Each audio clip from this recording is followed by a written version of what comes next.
ఏపీలో ఎన్నికల్లో కూటమి ప్రభంజనం సృష్టిస్తోంది. ఇప్పటి వరకు వెలువడుతున్న ఫలితాల్లో కూటమి నేతలు స్పష్టమైన ఆధిక్యంలో నిలిచారు. అధికార వైసీపీకి చెందిన మంత్రులు, కీలక నేతలు ఓటమి అంచున నిలిచారు. ఏపీ మంత్రులుగా ఉన్న వారంతా ప్రస్తుతానికి వెనుకంజలో ఉన్నారు.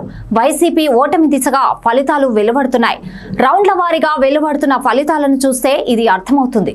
వైసీపీ బలంగా ఉన్న నియోజకవర్గాల్లోనూ టీడీపీ అభ్యర్థులు ముందంజలో ఉండడం అందరికీ ఆశ్చర్యాన్ని కలిగిస్తోంది.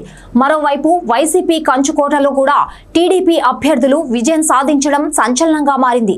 ఇదిలా ఉంటే జగన్ గెలుపుపై చెల్లెలు షర్మిల తీవ్ర ప్రభావం చూపిందని తెలుస్తోంది.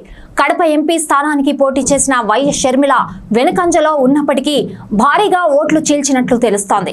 కానీ ఈ ఎన్నికల్లో అన్న వైఎస్ జగన్మోహన్ రెడ్డి ఓట్లను చీల్చారనే చెప్పవచ్చు.